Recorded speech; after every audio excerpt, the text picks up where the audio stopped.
تو حضرت حذیفہ کہتے ہیں کہ میرے رحمت دو عالم نے فرمایا کہ لوگ نمازوں کو ضائع کریں گے. میں نے اس پہ گزشتہ جمعے پہ گفتگو کی تھی کہ ضائع کیا کریں گے، یا پڑھیں گے ہی نہیں یا غلط پڑھیں گے. نماز کے ان کو مسائل معلوم نہیں ہوں گے، امانتیں ضائع کریں گے، خیانت عام ہو جائے گی. بس امانت رکھنے کی دیر ہے، چاہے وہ قومی خزانے کی امانت ہو، چاہے وہ اپنے خاندان کے لوگوں کی امانتیں ہوں، چاہے دوست احباب کی امانتیں ہوں، چاہے یا زبان کی امانتیں ہوں. ہم ایک دوسرے کو راز بھی بتا دیتے ہیں نا، یہ بھی امانت ہوتی ہے. جی پیسے کی امانت تو آسان ہے، لیکن وہ جو راز تمہیں کوئی بتائے، اپنی کمزوری ہمیں کوئی بتائے، پھر وہ اپنی کمزوری کو پہلے تو بتانا نہیں چاہیے ہمیں، لیکن اگر ہم نے بتا دی آپ تک میری کمزوری آ گئی، جب تک تعلقات اچھے ہیں پھر تو راز راز رہتا ہے. تھوڑی سی ناراضگی ہو گئی نا، فلاں ایسا فلاں ایسا فلاں ایسا فلاں ویسا، ایسا ہے. تو حضور علیہ الصلوۃ والسلام نے فرمایا کہ امانتیں ضائع ہوں گی، لوگ امانتوں میں خیانت کریں گے. پھر فرمایا لوگ سود کھانے لگیں گے، نام بدل بدل کے کھائیں گے، حرام کو حرام نہیں سمجھیں گے. ہم دیکھیں کہ ہمارے کتنے معاملات سودی ہیں. ہمیں معلوم بھی ہے کہ حضور نے فرمایا تھا سود کے 70 گناہ ہیں، ان میں کم از کم ایک گناہ یہ ہے کہ کعبے میں ماں کے ساتھ زنا کرنا. اب ہم کہتے ہیں کہ یہ سود نہیں کھائیں گے تو ہمارا کام نہیں چلے گا. معاذ اللہ، استغفر اللہ العظیم.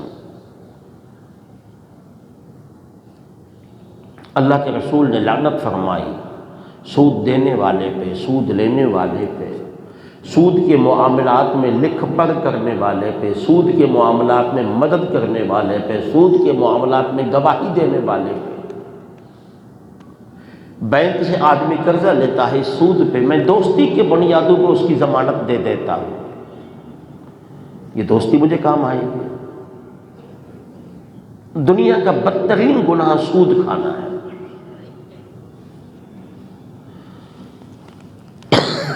تو حضور نے فرمایا سود عام ہو جائے گا، لوگ سود کھانے لگ جائیں گے، اور لوگ جھوٹ کو معمول سمجھیں گے، حلال سمجھیں گے. جھوٹ بولتے ہوئے نہ شرمائیں گے، جھوٹ بولتے ہوئے نہ وہ عیب محسوس کریں گے، بلکہ جھوٹے آدمی کو بڑا اچھا آدمی، سمجھدار آدمی، بولنے والا آدمی سمجھا جائے گا. اور پھر فرمایا قتل اور خون ریزی معمولی بات بن جائے گی. کسی نے کسی کو قتل کر دیا، سنے گا فلاں نے فلاں کو قتل کر دیا، کوئی بات نہیں، معمول بن جائے گا. پہلے زمانے میں جب ہم چھوٹے تھے تو ایک قتل کی بات ہوتی تھی تو معاملات پتہ نہیں کہاں سے کہاں ہوتے تھے. جی یہ 87-88 کے بعد بالخصوص ہمارے سندھ میں یہ قتل عام ہو گیا، کبھی سیاسی بنیادوں پہ، کبھی لسانی بنیادوں پہ، کبھی علاقائی بنیادوں پہ. ان ظالموں نے امت کو مروا کے رکھ دیا مختلف ناموں سے. اور پھر میرے آقا کریم صلی اللہ علیہ وسلم نے فرمایا اونچی اونچی لوگ عمارتیں بنائیں گے، اس پہ فخر کریں گے. کسی نے 60 منزلہ بنائی تو دوسرے ملک نے 70 منزلہ بنائی، 100 منزلیں عمارتیں بن رہی ہیں.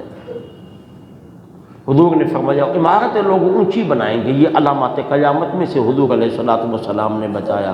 فرمایا دین بیچ کر دنیا خریدیں گے، دین بیچیں گے. کبھی خطبہ خطاب کے نام پہ، جب ایک مولوی واعظ کرنے کے پیسے معین کرے 10,000 روپے لوں گا، 50,000 روپے لوں گا، 1,00,000 روپے دوں گا، سنائے گا کیا؟ خدا کا خوف. سنائے گا کیا؟ اللہ کی توکل. خود 1,00,000 روپے لے کے آ رہا ہے، سنائے گا کیا کہ حلال کھاؤ؟ سنائے گا کیا میرے نبی کی احادیث، قرآن کی تفسیر؟ جب نعت خوان پیسے لینے لگ جائیں، طے کرنے لگ جائیں، اور نعت خوان پہ پیسے آپ ڈالتے رہیں، پھینکتے رہیں، جی پتہ نہیں دونوں لفظ مناسب نہیں ہے نعت خوان کے شان میں پیسے ڈالنا اور پھینکنا. جب تک آپ انہیں نذرانہ دیتے رہیں، نعت خوانی چلتی رہے گی، جب بند کر دے تو بند ہو جائے گی۔ میں نے یہ بھی دیکھا ہے وہ اپنے لوگ لاتے ہیں نامور نعت خوان، یہ گڈی لے لو 10,000 روپے کی، آپ کو واپس دے دوں گا، میرے اوپر لوٹا دو، تاکہ تمہیں دیکھ کے لوگ رغبت حاصل کریں۔ کیا یہ نبی کی نعت کو بیچنا نہیں؟ ظالموں، ہم نے نبی کے شان سننے کو بھی مہنگا کر دیا۔ یا تو ہم لوگ اس جلسے میں جائیں گے جہاں بریانی کی امید ہوگی، خطیب کی آواز اچھی ہوگی اور وہ ٹھیک ٹھاک پیسے دیں گے۔ ہم ایسا کیوں نہیں کرتے کہ بغیر کھانے کے بھی کبھی جلسے کر لیں؟ ہم ایسا کیوں نہیں کرتے کہ گھر سے اس امید پہ چلے کہ اللہ نے گھر میں کھانے کو بہت دیا ہے، آج صرف ثواب کمانے جا رہا ہوں۔ جب نبی کی نعت سننے کے لیے بھی مجھے لاکھ روپیہ چاہیے، میں تب نعت سنوں؟ یہ ناانصافی نہیں، یہ ظلم نہیں۔ جب تراویح پڑھانے والا پہلے طے کرے کہ 2 لاکھ روپے لوں گا پھر قرآن سناؤں گا، کیا یہ دین بیچنا نہیں؟